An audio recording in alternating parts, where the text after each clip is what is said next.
Tap tap. This thing on.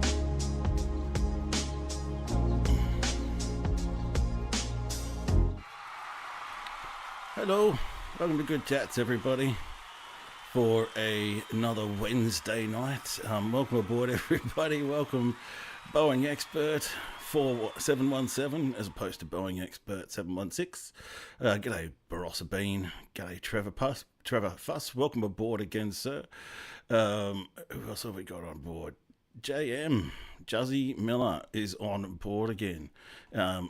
Welcome aboard. Noel, welcome aboard from Coffs Harbour. I'll be seeing Coffs Harbour soon.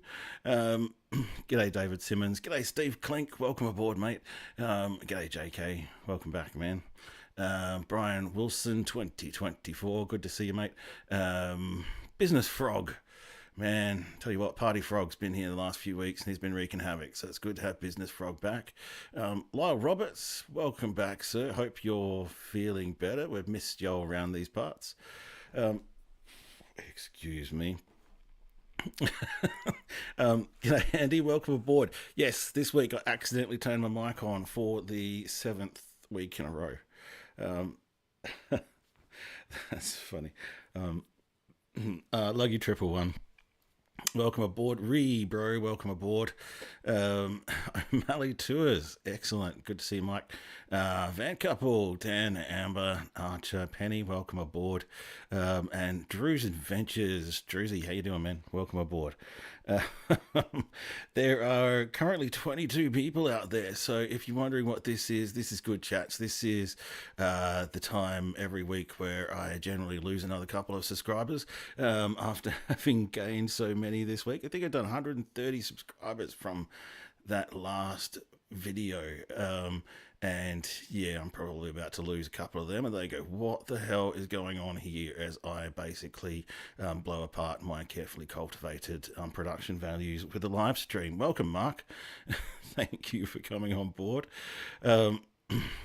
Dude, Justin, that is dedication, man.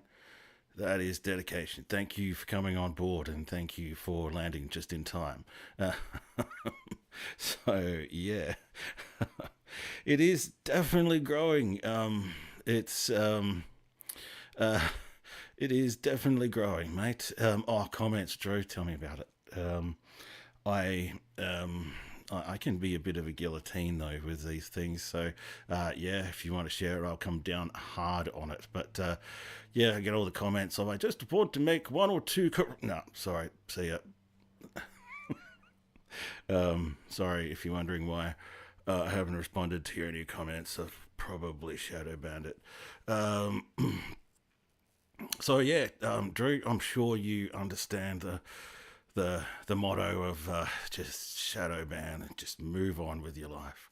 Because I've got trolling comments too from time to time. I mean, anyone who's got a YouTube channel would probably cop a few blows from time to time, but that just comes with the territory. And Drew, you're doing such a massive job. You got videos that are getting such big numbers, right, and big subscriber numbers, that it really does come with the territory. And your channel is pretty bloody awesome. It's part of the reason why I'm here, dude. So yeah. Thank you for sharing that information there, Drew. I'm the Jack Dorsey in my own mind here, man. But just so I'm being upfront there. I don't know. That's yeah. Look, you know what?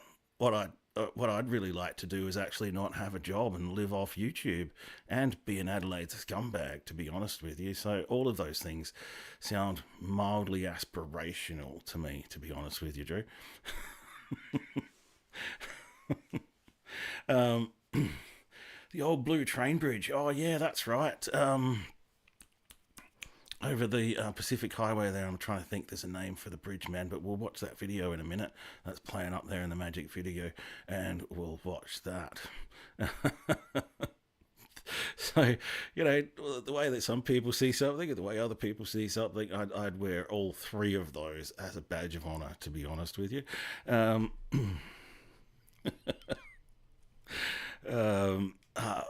it's near Orlando Street, but I've just got the not the Brunelli Bridge. I'm close, but anyway, I'll describe it in the video. That's coming up. Okay, so I've got Video Ninja open at the moment. So if anyone wants to jump into the now I've got to work out how to. Okay, I can only read in this. I can't comment. So what I'm gonna have to do, I'm gonna drop the Video Ninja link in the chat. Just give me a minute to just open up another YouTube window here.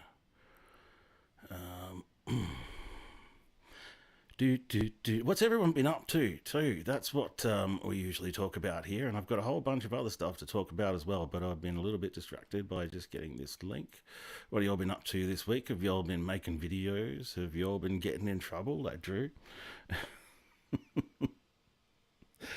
Now I will drop the link in there. I can drop links in, but yeah, unfortunately other people can't drop links in. I haven't got that sort of thing open. All right, now we'll shut that down. Yeah, Andy's channel. I've been loving what you're doing with the grand finals, dude. It's you've found a real niche that I think YouTube was made for, and that all of social media was made for, and it gives people at the grassroots level an opportunity to really drill down and make something out of it. So everyone go check out, excuse me, sorry, Andy Monroe's channel. And Mark has unfortunately been working. Wouldn't it be really nice if you were just an Adelaide scumbag with a YouTube channel like me?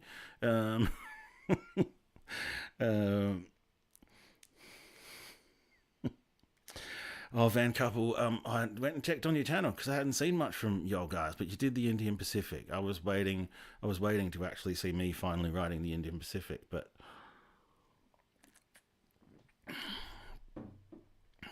Business Frog is going to go set business things right in Murray Bridge on Saturday. I wish I was back at uni sometimes. What else am I going to do? So there's the invite to join the window, and then I can put you in the window there, and we can watch the video together. For those of y'all who know how all this kind of stuff works in jumping in on a live stream, please feel free. Let me know if you do though, because I've got that open in another window. I might not see it. I want to shout out to all the members as well. So, aside from my own wife, of course, the Van Couple have signed up. Thank you for being members, guys. Come Hither with Heather has signed up to become a member. Thank you so much for becoming a member. And Smart as Marbles has become a member as well. Now, if what was I going to say? Now, if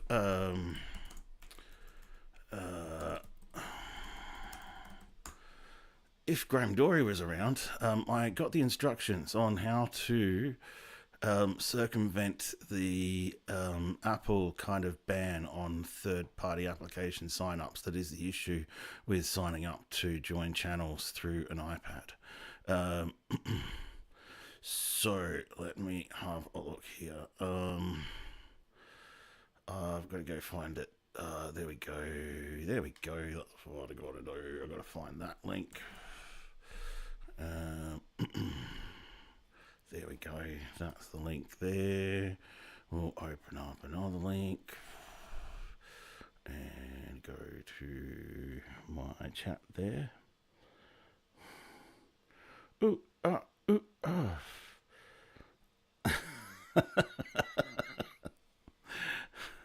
I'm gonna own that YouTube scumbag thing, man. I tell you. There we go. If you are able to, then please sign up, become a member. That is the link there. Do you know, a Boeing expert, for somebody who's under the age of 16, you've been a excellent contributor to the chat. You probably missed it as well, is that ban is coming up, definitely. And this channel isn't made for under 16-year-olds. So I'll be a bit sad to see you go, dude. But all things will happen in good time. You're still welcome to find your way to participate in the comments on the videos and all the other like. And I look forward to seeing you back, which I'm sure won't be very long.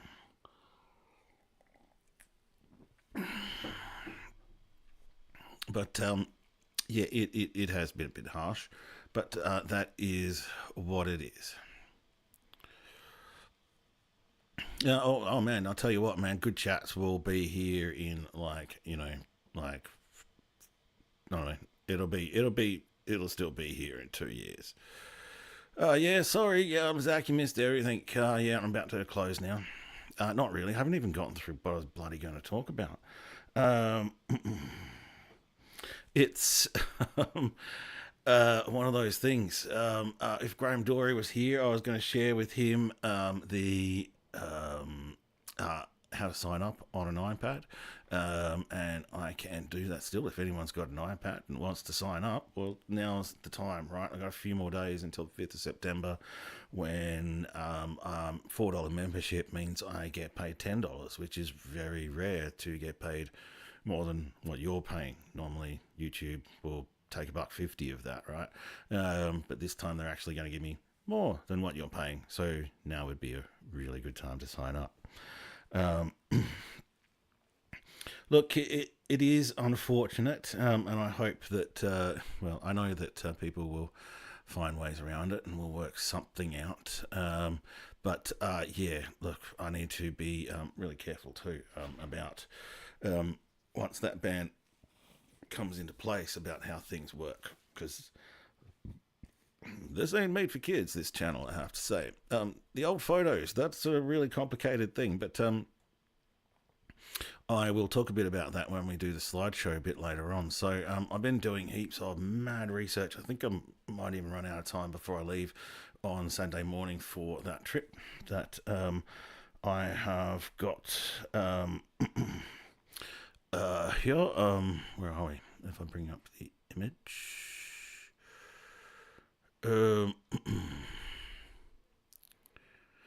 Patreon takes marginally less money for your membership, but it's still a bit the same, and it's just stuffing around with another website. YouTube's done a really good job of working all that out. Now, the map of the old station. Yeah, I'm going to do that video in a sec. So what order was I going to do it in? I keep getting sidetracked. I was looking for the image. Where did I put it in? That's right. I think I put it into the slideshow. So let's go there.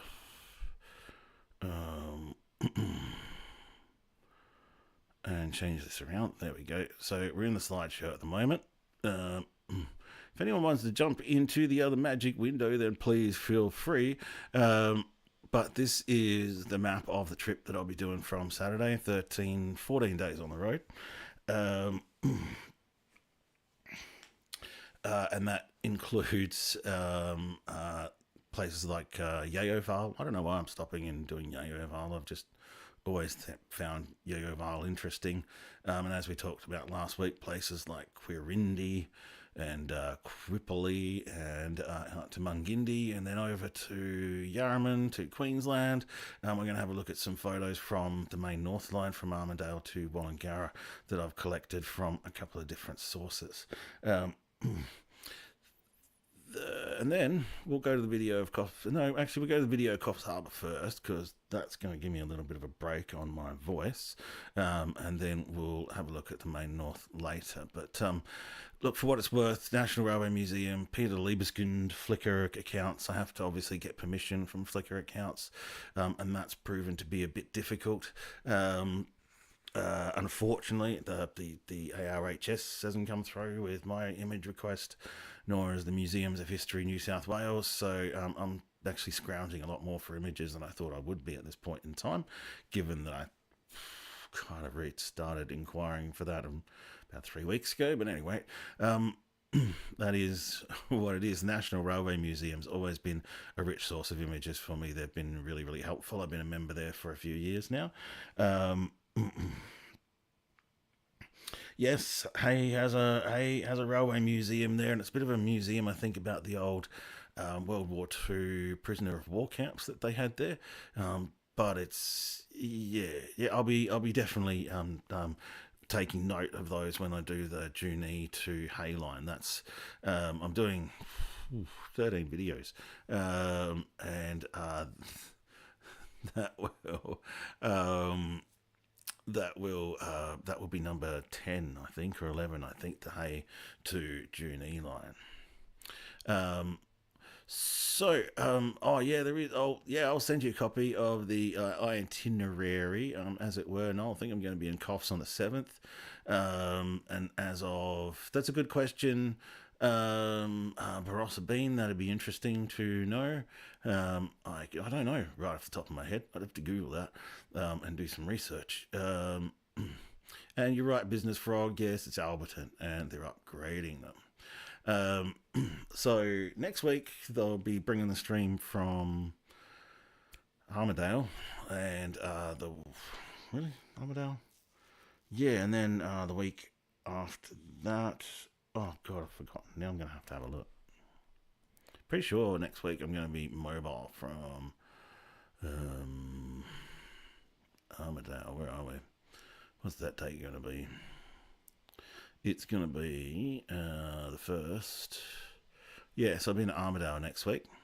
And then the following Wednesday, I'm going to be doing the live stream from Junee. Missed Coffs by that much. I'll be clearing the decks on as many drives as I can, Noel. So yeah, this is kind of a bit of a work trip, I guess you could say. This will provide me with content and footage to last a very long time. Yes, it'll be fun. I am going past the Dorigo line, right? I'm coming back down from Casino to Coffs, but I kind of might give the sort of railway thing a little bit of a miss that morning, just so I can have a bit of a day off and head down to Coffs before I've got a pretty hard slog down to Junee the next day. I'm hoping to get down to Gundagai and cover a bit there. Oh, welcome aboard, Graham. No worries, mate. When you can, just do a Google search, because you have to do a little bit of a workaround on your iPad to open up the join button on YouTube, and I won't go through it. It's because it is just as simple as a bit of a Google search. So yeah, and time difference, I know it's going to change. Daylight saving is going to change just after I leave Queensland into New South Wales, and as if all that time difference is not confusing enough, given that Queensland doesn't do it. Oh yeah, no, I've tried to get to Timbertop before, and that's not even going to happen in the dry with the 4-wheel drive I've got. So yeah, she'll be right. All right. We're going to move on to the Coffs video to give my voice a little bit of a break for a minute. So this is, I'm staying at Coffs on the way back on the 7th, I think. And this was a video I did last year on that line. Welcome back to Outdoors Type, and we're back at it again. This time we're on the platform of Coffs Harbour Station, and we're going to go exploring the area around Coffs Harbour and some of the old railways that still exist. We'll show you some historic images to give you an idea of the progress from then until now. Stick around and enjoy. Coffs Harbour is on the North Coast Railway Line, which is the primary rail route through the mid-north coast to the Northern Rivers regions of New South Wales. It's a major part of the Sydney to Brisbane rail corridor. The line began with a railway from Maitland to Dungog in 1911. This was extended to Gloucester, Taree and Coffs Harbour in 1913, and from Glenray to South Grafton, now Grafton Station, in 1915. The gap between Crofts Harbour and Glenray, which contains 5 tunnels, wasn't completed until 1922. There was also once quite a few timber tramways in the area, and I'll get into them later. For now, let's look at the area around Crofts Harbour.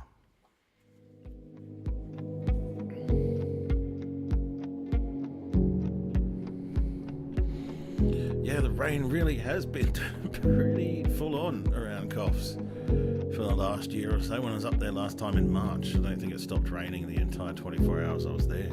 This time I'll be there for less than 24 hours, so let's see if it stops raining.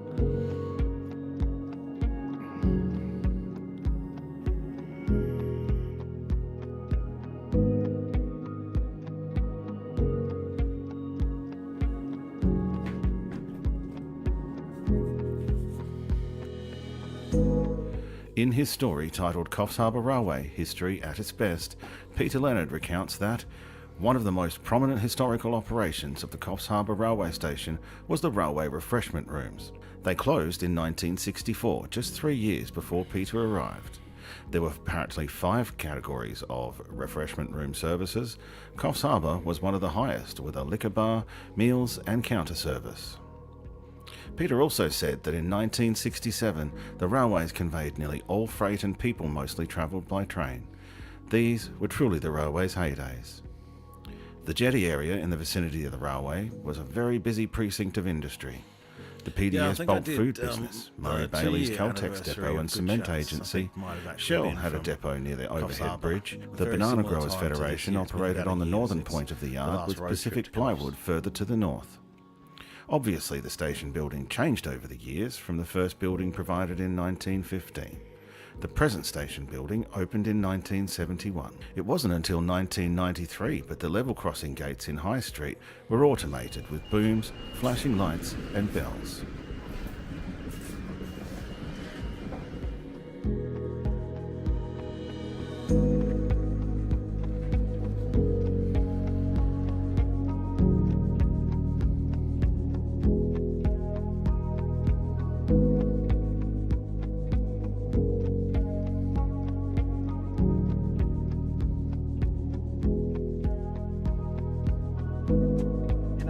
I'm no expert on the railways around here, I'm just an explorer. The former freight yard and crossing loop behind me here in the empty space across from the station closed in 1996, and it's now only in 2024 that discussions are beginning in earnest for the redevelopment of the area. Well, we are just north of Marina Drive here, and in this fenced off section of the harbour foreshore I do believe we have found some evidence of some of the old railway sidings. This might have been the old Banana Growers Federation siding, or it might have been the Pacific Plywood siding. There's certainly some rails still embedded in the dirt over here. You can see an old set of points there, the rail only. There's no sleepering or ballast or any of that remaining. But this may be the only evidence remaining of railway sidings in this area.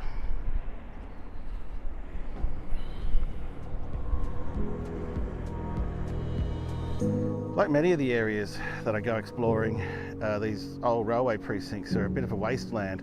It's now used as a bit of an overnight camping area. I'm literally still wearing the same shirt. This is the area where my grandmother and her family grew up in dirt-floored huts back in the 1940s, in the early days of Crofts Harbour. A lot of progress has happened since then, and it's unrecognisable from the area that it once was. So that's why it's so special to me to go exploring this foreshore area around Crofts Harbour.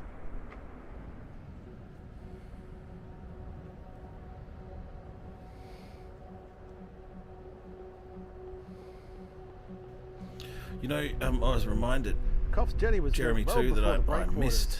In the 1890s. I missed a spot at Crofts Harbour. It was built to make the loading of logs from the forests around and other goods onto ocean-going ships much easier.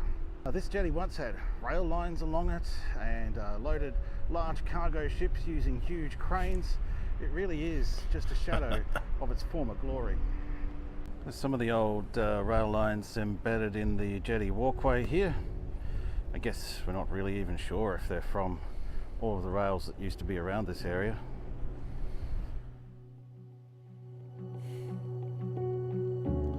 I realised that I actually, when I went back to Coffs in March, I realised before that I hadn't actually talked about the old cement siding, which is down by the sewerage works and tucked in against the airport, just the other side of the hill, Beacon Hill, just south of the station. But it's actually, look, I know The Coffs arrival of the really well, railway right? in And that old 1912 cement meant siding, Coffs Harbour's which is where days the as a XPT major was shipping hiding port that were night. numbered. The number of ships loaded at the jetty dropped by more than half by the 1930s. But light railways helped build the breakwalls, stone by stone. The original layout of the Coffs station yards allowed for connections to these construction lines. The headland was actually a separate island once. At high tide, seas from the south boiled through a rocky passage. In 1913, work commenced to build a viaduct connecting the mainland to South Coff Island, on which a quarry would provide rock for the breakwaters, including filling the gap, partially This is enclosing Beacon the Hill. harbour area. So just the other side of Beacon Hill, there's a big siding actually on the north coastline, and even as a bit of a local, well, I shouldn't say local, but I know Coffs Harbour really well. It's really, you can't get to it, and you can't even fly a drone over it either. Welcome, Heather. Thank you for coming. Great to see you. Yeah, you can't even fly a drone over it because you're literally right next to an airport. So yeah, it's a difficult one. If anybody knows of any ways to get closer to that, but Well, if we I have was to found do this video one again, of I'd the include that with Google original Maps. tramway carts used to haul the rocks. I'm also learning not to talk while I'm also talking on the video, Noel. It's really important.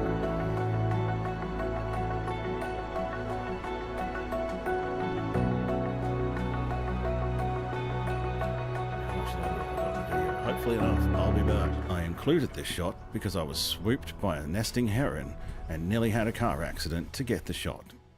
Before we wind up, let's check out a couple of other locations. Park Beach Station was an unmanned platform on the western side of Coffs Creek. It opened in 1925 and operated until it closed in 1974. It was popular with day trippers who would come from much further afield to enjoy a day at the beach. The Borelli Bridge is a steel bridge completed in 1988 as part of a major highway upgrade. It's apparently aesthetic. It does look much better at night, though. The Borelli Bridge, that's the name. The These Borelli days, Bridge. there's only a single main line serving the I station very much and runs all remember the way before through that Borelli Coffs. Bridge was there too. New South Wales Trainlink operates daily XPT services, and freight services on the North Coast Line are operated by Pacific National, SCT Logistics and Cube. These super freighters don't stop at the towns they pass through, though. Well, that's it, folks, and thanks for joining me. I That's hope you it, enjoyed folks. the video. If you did, give me a thumbs up and subscribe, and I'll catch you in the next video. See you then. Oh, thanks for the kind words, Drew. Appreciate that. No, that's definitely not South Australia. That's kind of the other place where I grew up, and the other place where I feel very much at home around Coffs Harbour. So there you go. Now, the slideshow that I'm going to do before we finish up for the night is here, and it's basically the images that I've managed to collect now through National Railway Museum, through public domain sources, and through Flickr sources of the old line between Armidale and Wallingarra. And if you don't know, this is up through New England. It was originally the route of the railway line between Scott is the name. That's right. Yeah, Scott Shack. No, this was originally the main line between Brisbane and Sydney. It was the first main line between Brisbane and Sydney up through New England, the cold New England, and some of the highest stations and some of the highest places outside of the snowy Southern Alps. So, And again, this is in alphabetical order because it's in my file system in alphabetical order. And so we're looking at Armidale back in the day. And so some of these photos are from the NRM and some of these photos are from, as it says, Peter Libeskind. Go check him out at Dunedoo or Junedoo. How do you even pronounce that town? Is it Dunedoo or is it Junedoo? Or is it Doondoo? I don't know. Dunedoo sounds interesting. I'm pretty sure I've heard it pronounced as Dunedoo. But anyway, let's pronounce that as whatever. Let me get my slideshow controls on. So again, we're looking at Armidale here, back in the days when I guess Steam was still operating.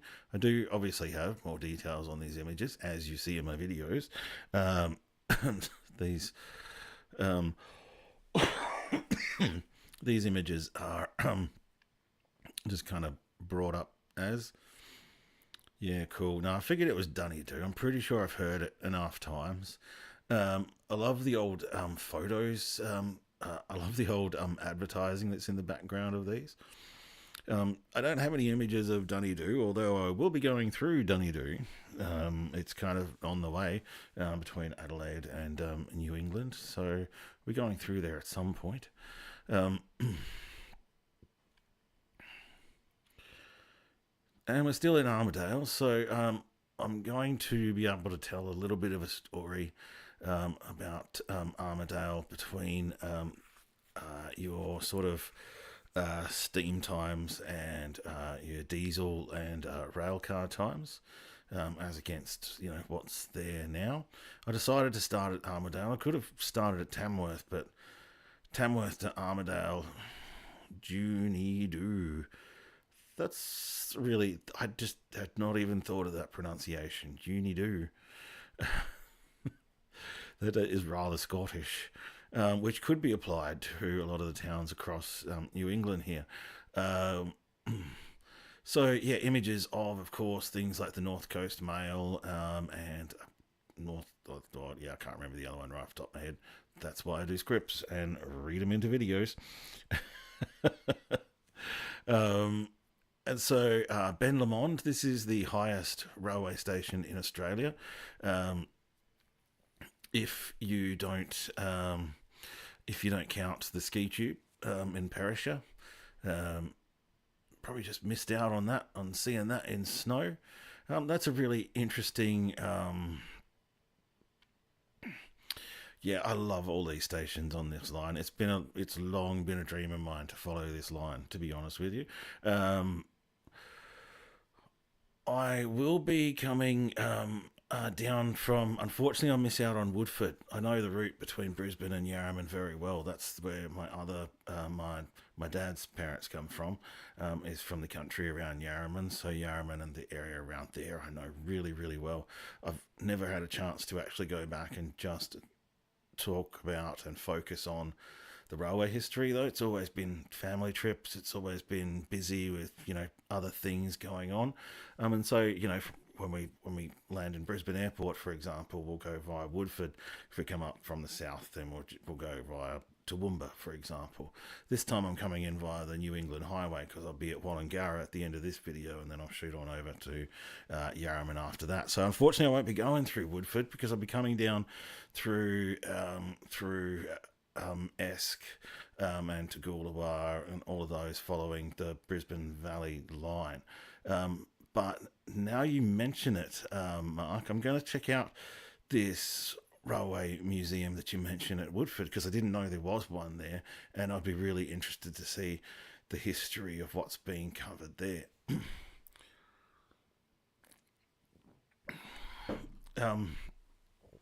Man, and the way it was called Bolivia, for example, because the station owner spent a fair bit of time in Bolivia before that. I think I've got some images of Bolivia coming up. Black Mountain nearby, so it's interesting. It's a very Scottish and very British place up there. The University of New England at Armidale, man. Yeah, that'd be really cool to go there or say I went there. It's such a beautiful part of the world. with a really interesting history too. Through as I was researching history, I found that the settlement of New England was very heavily contested in ways that I'd not actually come across before in any of my research. And so that really interesting chapter of settlement, which we talk about in history as being contentious, is, yeah, there was a lot of it going on. This is up near Bluff Rock. God, I hope that I can recreate an image like this. I can find my way close enough or find an angle on the old right-of-way up here near Bluff Rock. That'd be really interesting to get to. This is up near Bolivia in one of the turns into the deep cuttings and the heavy wooded mountains up there. I've been through Bolivia twice. I've done this road a couple of times, and the first time it was fucking freezing, to use the term. It was probably close to, probably hovering at around 2 degrees to 4 degrees most of the morning, and probably hit 9 if it was lucky. And then the next time I did it, it was probably about 34 degrees and absolutely sweltering. So, yeah, two very different conditions. Here we are now at Bolivia. Always just trips me out that there's a place called Bolivia and a railway station called Bolivia. Oh, g'day, Spratty D. Welcome aboard.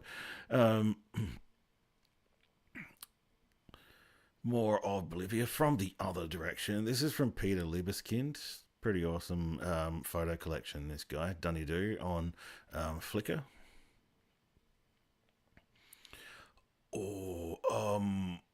I think we're headed towards like Deepwater or Glen Innes or something.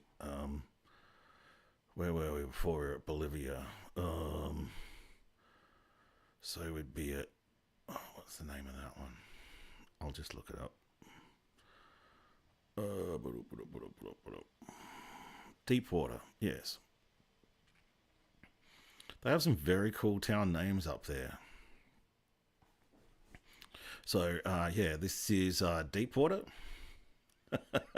I know, exactly, Drew. I know, right? I'm thinking when I was up there and it was just sweltering hot, it really kind of felt like Bolivia to me. This is Deepwater. It's got some cool names of places up there, like Stonehenge and Deepwater and Beardy Waters. There's some bridges over a creek called Beardy Waters, and I'm like, that's a cool name for a creek. We would still, here we go. So this is in alphabetical order. So those of you who know the line have gone, whoa, hang on, you've taken a few steps south here. This is Doomeresque, which is just out of Armidale. A lot of these stations don't exist anymore. This is Glen Innes. And Glen Innes again, the National Railway Museum. Sometimes some of their photos are a bit shit, and I have to do a fair old colorization work on them. But geez, they've still got the images. This is Glen Innes. This was the terminus of the line at one point, so it was quite substantial. It is a beautiful part of the world. Where are we now? Have we gotten through Glen Innes yet? Is that still Glen Innes? Yes, so what we're looking at is Glen Innes over the years, or Glen Inns. I don't know. Maybe people could tell me.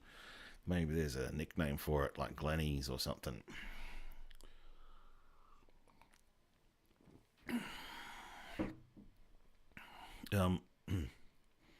More Glen Innes imagery, so we can tell the story. So I can tell the story from development until now. Although, I'll be really honest, getting images out of New South Wales has been actually really difficult. I haven't had Doomeresque. Oh, are you kidding, Anthony? So it's not Doomeresque. Who would have thought? Doomeresque. All right, cool. Well, this is why I do this live stream. Thank you, Anthony. I appreciate that. Glen Innes again.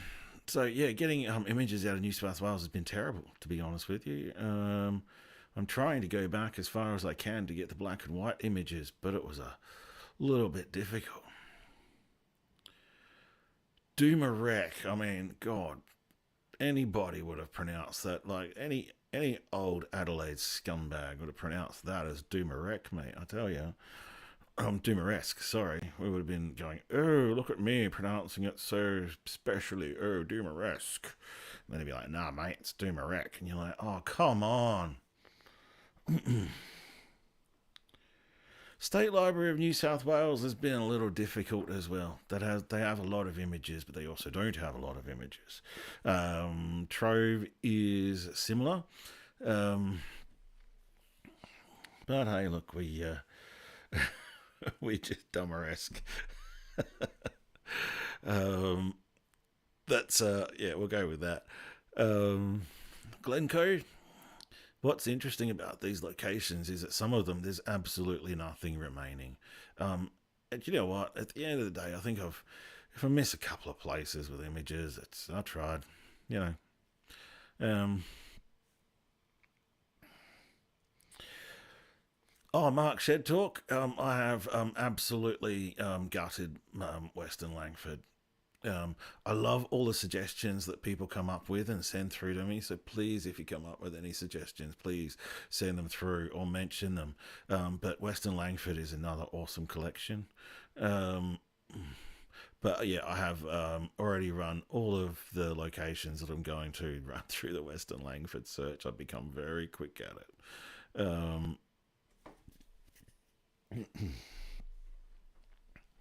Yeah, so I work things like Western Langford collection. If it's Northern South Australia, then you've got the Lionel Noble collection. State Library of Victoria, State Library of Queensland, Public Records Office of Victoria. There's a couple of Victorian ones that I've got in my bookmarks that I haven't used for a little while. There's State Library of South Australia, obviously. Then I've got privileged access to some things like the National Railway Museum archives.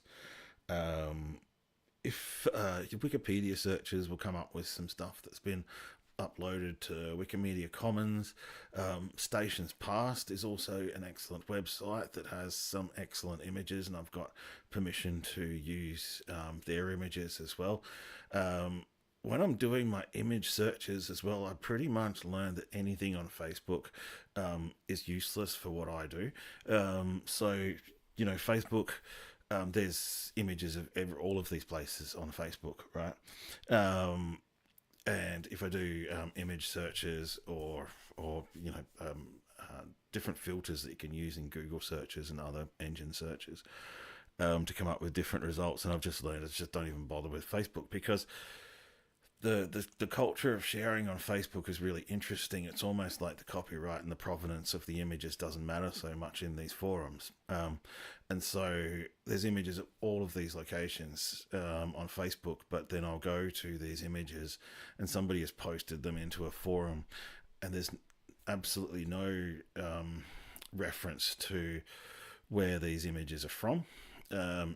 Often they're actually photographs of books, and if it comes to me republishing these images or I can't republish or remediate these images. So sharing on kind of social media is sort of seen at a different level to what I'm able to do with them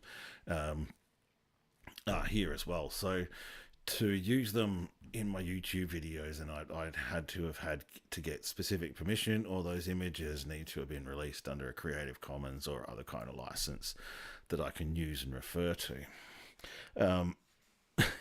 But having said that too, there is a really huge amount of images out there that are available to me that suit all of those. And whenever I reach out to a Flickr account or to the likes of Western Langford or Lionel Noble or anybody who I can identify as copyright holders of images, they've invariably said yes, and they've invariably thanked me for the opportunity. So, you know, there's some good news out there.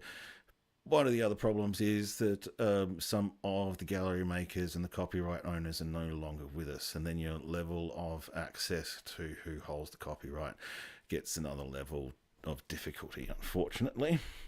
So we're at Gyra now.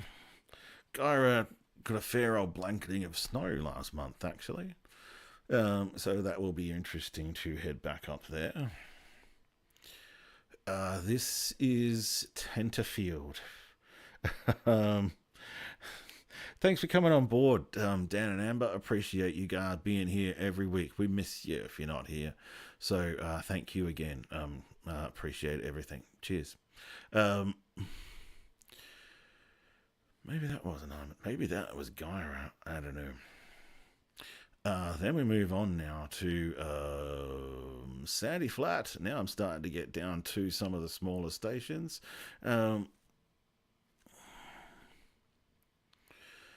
And this is a place called Stonehenge, which, believe it or not, some idiot's gone and put up some standing stones there as well. I remember that. It's one of those places with lots of, what is it called? The poplars that you see in the background here. A lot of, grassy highlands. And yeah, some idiot's gone and made a Stonehenge, so I'll go and find that as well when I'm out there. But I love these kind of buildings, these way out in the middle of nowhere places, and this is definitely what I'll be looking for when I'm out there. God, where are we now? This is Tenterfield. Again, a couple of the images from the NRM need a fair bit of work. Hopefully I should be able to brighten them up. I've been to Tenterfield a couple of times, but I've never had the opportunity to explore it from a purely, I'm going to just look at the railway stuff. I would love to get some more images of Tenterfield, and I will be looking for those as well.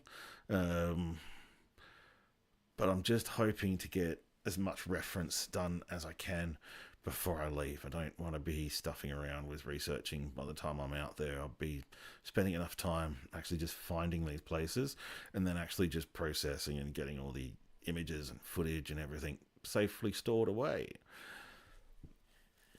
I always think of that, the old Tenterfield Saddler song by Peter Allen. And it is classic Aussie country. Hey, I'm just going to shut down the video ninja room because that's not happening. So just in case. Yeah, that's interesting. Glazed brown bricks instead of concrete. Yeah.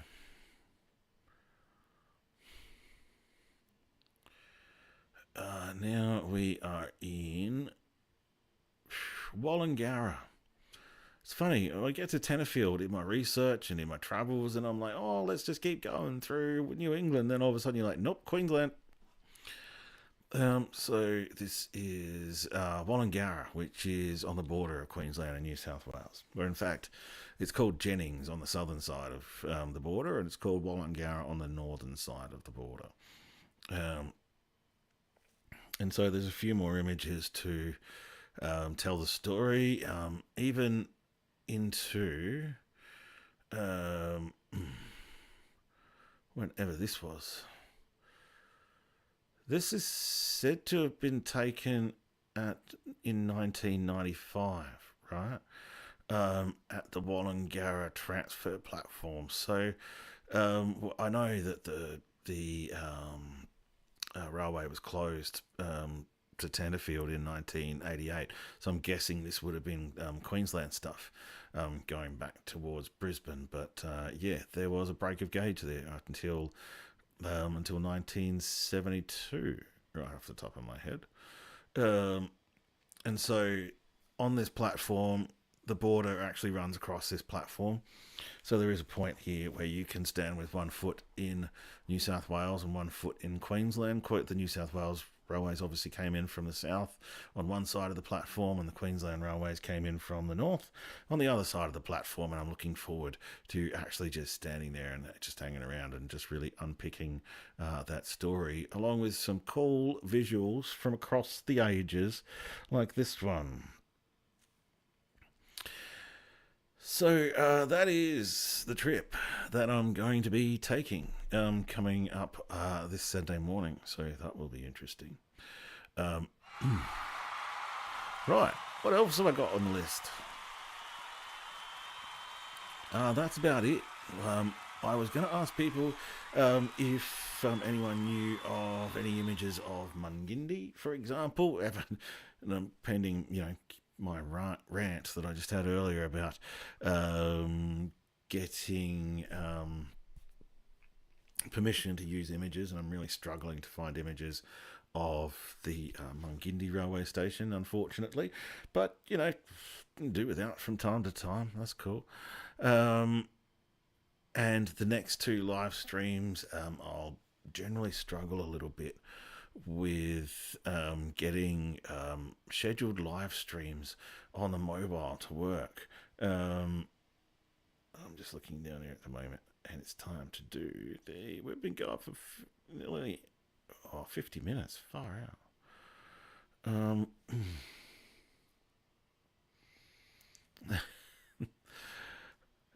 So yeah, next week I'll be coming to you from the mobile, or from the Osmo gimbal, maybe from a station somewhere. Who knows what the light levels will be like at 8:15 p.m. next Wednesday in Armidale. I've tried to set up scheduled streams, and as we move into daylight saving this year as well, I'll try harder to just work that shit out in getting scheduled live streams to work from a mobile. I can't schedule a live stream from a computer and then pick that live stream up from my mobile. That was something I learnt last year, and I had a bit of trouble doing it just from my mobile as well. So that is part of the reason why I do the live stream at 8:15 p.m. every Wednesday. So even if you don't see it scheduled, it's still going ahead at 8:15 p.m. next Wednesday. That's always going to be the case. And if you do see it scheduled and for some reason I FK it up, then just refresh the page and you'll find I will have started a new live stream pretty quickly. There's just always just shit that just goes wrong with live streams. So like I say, yeah, 8:15 p.m. every Wednesday night. That will be really interesting to see. Prism Live, I'm trying to think of what I did with Prism Live. I had Prism Live on my last phone, that's right. But I think I got a little bit annoyed with it because they give me the Prism. I can't get rid of their bloody branding. And I get really shitty with other people's branding on my live streams. So that's why you're left with Amateur Hour here on OBS with Mikey G. Because he doesn't want to pay for shit. Anyway. So much history left behind, and that's kind of what I'm out there to track as well. Stand by for random live streams across the next 2 weeks because I'm going to be out there.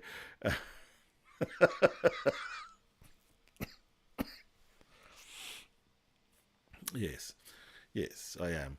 I'm going to be out there for 2 weeks, and I'm going to be largely doing very long days in the car of my own. So stand by for live stream rants left, right, and center. A bunch of shorts from locations here and there as I collect all sorts of footage to complete what I call the epic project of 10 to 12 videos across New South Wales, Queensland, and bit of Victoria as well. G'day, Josh. Welcome aboard.